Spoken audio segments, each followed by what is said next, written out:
Tout le monde les amis, j'espère que vous allez bien. On se retrouve aujourd'hui pour une nouvelle vidéo tag qu'on a beaucoup vu sur YouTube. Qui sont les youtubeurs honnêtes en France? Ces questions, vous avez été nombreuses à me demander aussi de le faire. J'étais pas trop chaude pour le faire, je vous avouerai à la base, parce que bon, personnellement, je suis honnête, je n'ai rien à me reprocher. Mais je me suis dit que ça pouvait être sympa quand même. J'ai beaucoup aimé le regarder sur sa chaîne. Et en plus, je me suis dit qu'effectivement, il y a peut-être des trucs que vous ne saviez pas. Donc, numéro 1, est-ce que tu as déjà reçu un produit, tu l'as essayé, pas aimé, et tu as décidé de ne pas aimer? Oui, il y en a plein, il y en a plein, et que j'ai décidé de ne pas en parler. Oui. Oui, non. En fait, il y a des produits que j'aime pas, je vous les mets dans mes favoris flop. Dernièrement, Maybelline, clairement, voilà, j'essaye, mais j'essaye beaucoup de choses aussi, c'est ça le problème. Je vous en parle. Si j'en parle pas, en fait, c'est rare que j'en parle pas. Les trucs que j'aime pas, qui m'intéressent pas, je les donne. C'est pas que j'en parle pas, il y a des trucs que je vais recevoir. Je vais peut-être les montrer dans des unboxings ou pas. Je vais les donner. Dès que je reçois tellement de colis que je peux pas tout montrer. Sinon, tous les jours, 15 fois par jour, je vous fais des unboxings, des revues, des trucs et tout. C'est pour ça que moi, je demande aux marques de me prévenir maintenant dès qu'ils veulent me faire un envoi colis. Parce que sinon, moi, je suis débordée de produits à tester, justement. Et je peux pas. J'ai qu'une peau, vous voyez bien, j'ai qu'un visage et je peux pas tout tester. Ça me frustre de ouf, mais c'est vrai. Et j'ai pas envie de mettre non plus 15 000 crèmes sur ma peau. Je reçois plein de trucs, mais je parle pas forcément de tout. Mais je ne cache rien, en tout cas. Dès que j'ai des flops, je vous le dis. Et on peut pas parler de tout, surtout.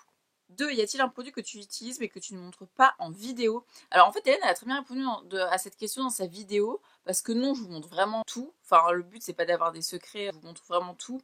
Mais c'est quoi l'autre? Colgate, je crois. Ou mes serviettes hygiéniques, ou voilà. Après, voilà, dentifrice déo, si, une fois je vous ai montré, là j'ai mis le suis au cannabis, mais je vous l'ai montré une fois, je vais pas vous montrer de déo, j'ai le dentiste, donc pas besoin. Mais sinon, ça m'arrive avant de faire des vidéos, de faire des petits blanchiments au charbon et tout machin, en mettant des bandes. Et ça, je le montre pas forcément, quoique j'ai déjà montré en vidéo, dans des Get Ready With Me sur YouTube, mais très peu, mais voilà.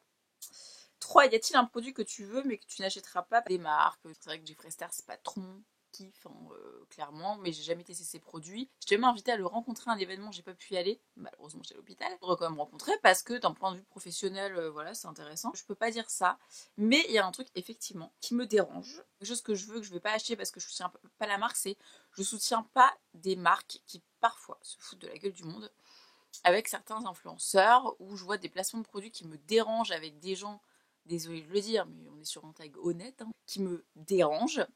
Et il y a des moments, quand je sors, qui n'ont rien à voir, juste parce qu'ils marchent et tout machin, mais c'est pas du tout l'image de la marque. Ça va tellement me faire chier, franchement, ça va tellement me faire chier, que le produit, j'aurais même pas envie de l'acheter. Que ça va me faire l'effet inverse, ça va me faire, ah bah, truc qu'elle en a parlé, ah bah, ça m'intéresse pas. Donc ça, c'est tout ce qui est en rapport avec les réseaux sociaux. Il y a 3 questions là-dessus, il me semble. Est-ce que j'ai des mots bloqués? Oui, j'ai des mots bloqués. D'ailleurs, je vais aller voir. Parce que ça fait longtemps. En fait, j'avais bloqué ça, mais il y a longtemps. Alors, j'ai des mots bloqués sur YouTube et j'ai des mots bloqués parce qu'on peut faire ça quand on a des comptes créateurs, mais je pense que tout le monde peut-être peut le faire. Option des commentaires. Ah, voilà. Oui, effectivement, j'ai des mots bloqués. Alors, qu'est-ce que j'ai? Je vais pas tout dire parce que, voilà. Je viens de tout enlever mes mots bloqués. Je viens de tout enlever mes mots bloqués. Oh non! Je sais plus ce que j'avais, Sab. Mon adresse, il y a mon numéro de téléphone, il y a mon nom de famille, des gens que j'ai pas forcément envie que vous veniez me parler sur mes réseaux qui sont bloqués. Tout ce qui est insulte, salope, connasse, pétasse, bip bip bip bip, tout ça c'est bloqué parce que bon, voilà, on s'aime bien mais on va pas déconner non plus. Donc, effectivement, je l'ai bon bloqué, mais c'est plus des sortes de confidentialité et de trucs anti-insultes, on va dire, un truc comme ça. Et donc sur ma chaîne YouTube, c'est pareil, ce qui évite des commentaires. Et souvent sur YouTube, c'est en approbation, donc je vais les voir, mais ils vont être en approbation de chez approbation, genre spam quoi. 5. Supprimes-tu des commentaires? Si oui, pourquoi? Oui, bien sûr que je supprime des commentaires, mais attendez. On peut faire genre, oh non, moi je laisse tous les commentaires, je suis hyper ouverte. Non, non, non, non, non, non, non. Moi, je fais de la beauté, je fais de la mode, je fais du lifestyle, je fais machin, bref. Je suis là pour partager ce que j'aime avec ma communauté. C'est 3 quarts des commentaires que je supprime n'ont pas de photo de profil. Souvent, quand je fais des directs, des lives sur Instagram, parce que j'aime bien, qui viennent me lâcher une petite phrase comme ça, genre. C'est ceux qui se foutent clairement de ma gueule en faisant genre, vous savez, le petit commentaire gentil, mais en fait, c'est du gros foutage de gueule avec un petit smiley à la fin. Ceux-là, mais j'ai envie de les tarter, mais à un point. Donc soit j'ai lynché d'un coup comme une photo que j'avais postée pour SoShape, aucune formule de politesse, rien. Ouais, je supprime, clairement. Quand ça juge ma vie, ma famille, mes amis, ma vie privée, je trouve moche, c'est moche. Mais après, c'est pareil, il y a une façon de le dire. je vais le laisser, je vais même y répondre. Bon, n'allez pas me dire ça très peu, ça m'arrive très rarement. Alors là, il faut vraiment m'assassiner, m'insulter de fou et tout machin pour que je bloque en général. Quelqu'un qui va être fermé à la conversation, qui va venir me chauffer. Je vais essayer, il y a juste, je les vois défiler, je les bloque. Enfin, je cherche pas à comprendre, moi il y a un moment, ça me saoule. Une petite histoire il y a pas longtemps, j'ai bloqué une fille qui m'a insultée. C'est les questions privées ou en message privé. Et clairement, la meuf m'insulte. Elle m'insulte, genre, mais vénère, hein, parce que là, ça m'avait saoulé de fou. C'était vraiment très méchant. Je la bloque. Et la meuf m'envoie des messages de partout, partout. Elle me dit, Jen, j'étais bloquée, je comprends pas pourquoi, tu crois que j'étais bloquée, j'arrive vraiment pas à t'ajouter, c'est vraiment bizarre. Et là, je me dis, mais elle se fout de ma gueule. C'est-à-dire que j'aurais dû faire un screen de son truc, en me disant, mais elle se fout de ma gueule. Donc je l'ai débloqué, donc sur cette vidéo je t'ai débloqué, mais je sais que c'est toi qui m'as laissé un commentaire très méchant. Vous n'êtes pas forcément anonyme, hein, sachez-le. Et de temps en temps, ceux qui pensent qu'ils sont bloqués sans raison, non, il y a une raison. Encore une fois, je bloque très peu de gens.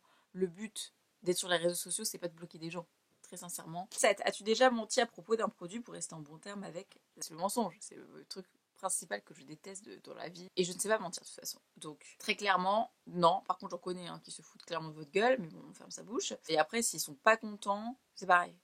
Je m'en fous.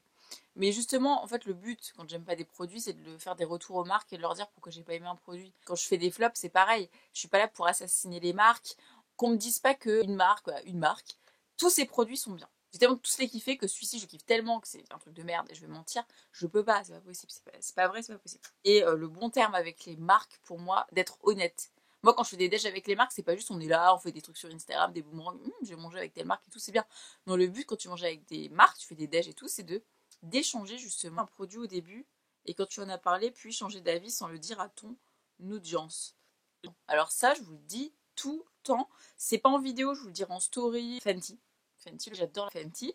Là, je suis en train de tester les bronzers, ils sont canons, le lentille est canon et tout. Mais alors le fond de teint, pendant un mois que j'utilisais, je le kiffais. Ma peau, elle l'a pas kiffé en fait. Et j'ai eu des boutons, des gros boutons, des grosses réactions et tout machin. Alors que j'en ai pas beaucoup.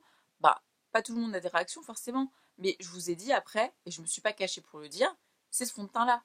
Quitte, entre grosses guillemets, quand je vais changer d'avis sur un produit, et même l'inverse, un produit que j'ai trouvé naze, ça arrive moins. Je suis en train de chercher un produit que j'ai trouvé naze, et après je me suis dit, ah il est trop bien. Ah non, la colorée? Oui, très bon exemple.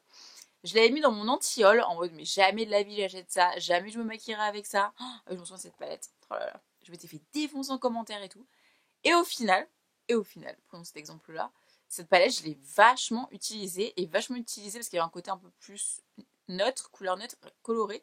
Et au final, le côté coloré, je l'ai grave utilisé de ouf. Pareil avec la Naked Cherry de chez Urban Decay, je me suis dit, elle est belle, elle est canon, ce que tu veux. Il y a trop de rouge, je vais pas me maquiller en rouge tout le temps. Mais au final, je l'ai saigné de fou, c'est pareil. Ou en fait, il y a beaucoup de produits comme l'argent, on a tout ça, le loyer à payer, machin, de la bouffe à mettre dans le frigo. Certes, mais il y en a, t'as l'impression vraiment, ils en ont jamais assez. Ils en ont jamais assez. Jusqu'au moindre truc, limite qui dépasse l'entendement au niveau de la conscience, ils le font, ils s'en foutent quoi. S'ils pouvaient vendre leur gosse, il y en a, ils le feraient, je vous jure. Non, mais pas forcément si bien que ça, parce que moi je me rends compte, ces gens-là, je leur fais clairement pas confiance quand ils parlent d'un produit. Je me suis notée, par exemple, je suis sur Twitter à fond, je vous remets mon compte Twitter ici.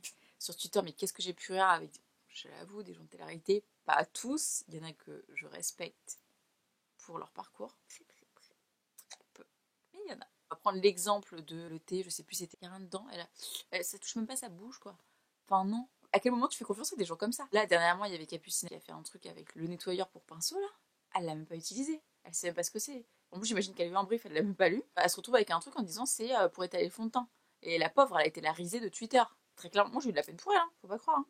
Mais très clairement. Alors après qu'on vienne me dire, oui, non mais les blogueurs, les youtubeurs, nous aussi on est tous influenceurs, on peut, oui, enfin influenceur, ce mot a été inventé depuis qu'il y a Instagram, j'ai l'impression. C'est des créateurs de contenu qui sont dans certains domaines, qui s'y connaissent plus, que des gens qui sont là, qui savent plus quoi faire de leur vie et qui font que des placements de télé-réalité ou des placements de produits. Et c'est hyper mal fait. La preuve en est, les exemples que je viens de vous citer. Ces gens-là, comment veux-tu avoir confiance? J'ai aussi écrit les gens, ça s'entend à leur voix. T'as des voix, ça trahit pas. T'as des voix, t'as des discours tout faits. Ces gens-là, tu sais que tu leur fais pas confiance. Ils te lisent un texte, c'est pas possible.